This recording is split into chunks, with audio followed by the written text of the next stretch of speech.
Hey fam, Shan speaking. Shan.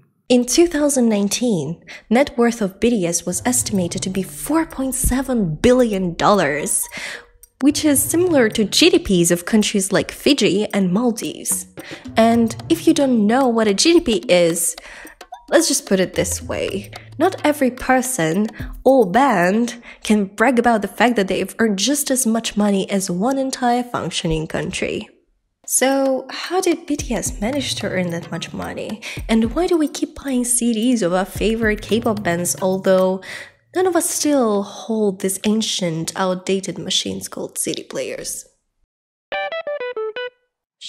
Shan. This all comes down to two words: parasocial relationships. So, what are those, and what do they have to do with those enormous sales of K-pop bands' products and services? If we look at the definition of parasocial relationships, they are one-sided relationships where one person extends emotional energy, interest, and time, and the other party is completely unaware of the other's existence. I guess you can already spot the problem here, but let me just further explain that. So, you invest all of your resources, such as time, money, energy, in that person, and you get nothing of that sort in return. It's like having a smarter than you, more attractive than you, older than you school crush that doesn't even know who you are and surprisingly doesn't share your feelings. But how do you create such a strong emotional bond so that your fans will spend every single dollar from their school meal money on buying your light sticks? Parasocial relationships are the key ingredient to that. However, to answer the question in more detail, I have invited the CEO of one of the world's top K-pop labels. Together, we will reveal the secret success formula of how to become a K-pop idol with 3 basic rules that you need to follow to achieve that. Without further ado, let's directly dive into that. Shan. Dear sweetheart, if you want to become a successful idol, there are some certain life rules that you have to stick to throughout the course of your career, which are weirdly highly focused on your private life. We allow no intergender communication that goes beyond basic formalities, especially that with your colleagues. Which means that you cannot engage in any type of romantic relationships or have anything more than a handshake with the opposite sex. However, if you do feel the need to be a little bit affectionate with someone, you can touch your other group members. Wow, sexy! Oh yes, sexy! We actually highly recommend you to do so. We love that. When I first discovered that K-pop idols cannot have a romantic life, I was shocked. So many questions were running through my head, like, so are they all virgins up until they quit their career? What if they are gay and they fall for another idol in their band? Is it okay as long as it's not public? How do labels control the fact that they don't date anyone? Do they just lock them up and shut them down from any natural interactions with the outer world? So I would love to talk to someone who once belonged to the industry and is free to do and to say whatever they want right now to answer all of those questions. What is also interesting is that in the Western world, performers, celebrities, influencers use relationships as a promo tool before an upcoming release. And so many of those relationships are actually artificially fabricated. So it was quite shocking to me that if idols get such type of publicity, they're highly likely to get kicked out of the band. But knowing that K-pop industry relies heavily on creating a fake image that idols date all and every single person in their fan base provides an explanation for that phenomenon. And considering that if you date someone, you're more likely to spend money and support him or her in all other different ways, that explains why labels don't want them to have any real romantic attachments. Shan. One of the most important beauty standards that you have to conform to is to be extremely underweight.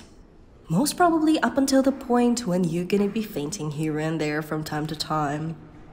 A little dietary suggestion. To attain this unattainable beauty requirement, you're gonna eat nothing but ice cubes throughout the day. And if you struggle with food thoughts, eating Kentucky Fried Chicken and dipping French fries into a chocolate ice cream, don't worry, you have no time for thoughts in your timetable. Being extremely underweight is another toxic and concerning beauty requirement for the K-pop industry. When the less, the better. And I'm not the type of person who thinks if you weigh 200 kg it's alright, because this does have detrimental health implications and most of the time leads to premature death. Although I'm not the one to judge those people who are extremely obese because I've never been in their shoes before. I've only tried to lose a couple of kilos, and even that was hard. Even I struggled with things like binge eating, bulimia, and had dreams about food. So I cannot imagine how hard it is to lose weight when you have more than 10 kg of excessive weight. But being obese is not good for your health. But you know what else is not good for your health? And also leads to premature death? Anorexia. And seeing what K-pop labels did to some idols is quite concerning because, once again, they promote unhealthy behavior amongst young teenagers who look at their favorite celebrity and wish to be just like him or her one day. It's sad that having the power that K-pop does possess, instead of promoting health, it promotes things like anorexia. And I just hope that this industry will become more inclusive with time and that there will be more idols like Wasa who promote healthier beauty standards. Shan. Every day you will have regular Q&A sessions with your beloved fans. You must react to every single comment they make and answer all of the questions they have, from food allergies to the name of your favorite teddy bear that you loved to sleep with when you were a 5-year-old. Your fans must know everything about you, so that they can totally picture you being their perfect boyfriend or girlfriend material. Those virtual interactions are actually so brilliant. They are so low effort, but at the same time, they make such a huge impact on developing a connection between an idol and the fans. If you think about those sessions, they happen without professional lighting, they are held in the at-home environments, the idols are generally makeup-free, there are no professional cameramen sitting and recording the scene. And it's smart because it doesn't cost any money and creates an illusionary effect like you're talking to your boyfriend or girlfriend through FaceTime. Needless to say that when you get to know anyone better and you feel like this person is relatable, they also have dark circles around their eyes and they share your love for dogs. All of those things make them relatable, and that's when you start liking them even more. Most of the time, those Q&A sessions are visited by people who are already into the idol. So creating these illusionary intimate interactions aids to deepen this connection even further. Shan. Here I also wanted to touch upon the survival and reality shows and any personal band shows they have on YouTube. Do you remember how watching DK at going 17 failing miserably at bowling made you fall for him even more? Or how nervous you felt when JYP wanted to kick out Felix of Stray Kids. All of those shows literally serve the same purpose of you getting to know your favorite idol. It's just a different way of achieving that. Here you can actually see how band members interact with each other. What makes them laugh, what makes them sad, what jokes they crack with friends. Through things like that, you start having a false feeling that you know this person on the screen. You start developing feelings for him or her. This leads to band loyalty, which in turn results in you buying the next 80s CD album.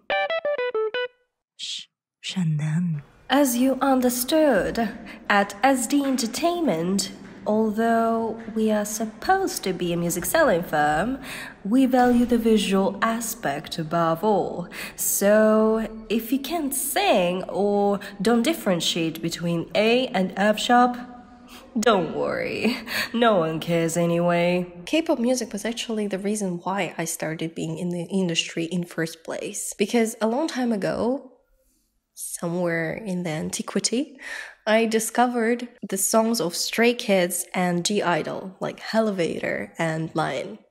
And I absolutely loved them. But as it turned out, music is so secondary here. Labels value dancing and camera work over your ability to write music or sing.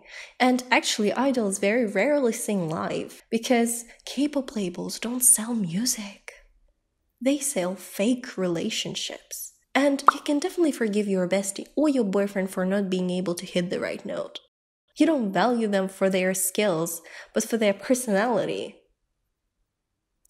and looks. That's why every K-pop music video looks like a new Marvel movie, and the cost of one such video can go up to $1.3 million. They want it to look glamorous and chic. They want your illusionary bestie or boyfriend to look their best, because the better someone looks, the more likely you are to be interested in that person. And this is true even when we don't talk about romantic relationships. Remember, how many times have you stopped scrolling YouTube shorts when you just saw someone attractive? So, yeah, looks give an opportunity to capture people's attention, and later it's your personality that makes them stay or leave. However, in K-pop, everyone is portrayed as a perfect Barbie or Ken with angelic personalities. Who wouldn't fall for a person like that? Kind, caring, and hot as a chili pepper. Shh, Shan. So, as we figured out, K-pop labels place a huge emphasis on the visual considerations, such as looks, dancing, and camera work to capture your interests and later develop your feelings towards the person on the screen through reality shows and more intimate cozy on-the-phone sessions. Everything is made to lure you by the idea of virtual relationship with that person, so that you spend your last money on buying their new album in hope that you'll get your bice's photo card inside. So, yeah, K-pop is a brilliant, smart, and sneaky money machine that tries to sell you something that you will never be basically able to obtain. But hey, look at it from the bright side. Despite the fact that K-pop labels heavily exploit parasocial relationships to get a lot of money out of your pocket, research have shown that they can actually help people with low self-esteem feel more confident. So it's not entirely evil. And if you make your purchasing decisions more rationally, then your obsession with Jimin of BTS can actually make you happier. So be rational, be healthy, value yourself, and know that I love you. See you soon. Bye.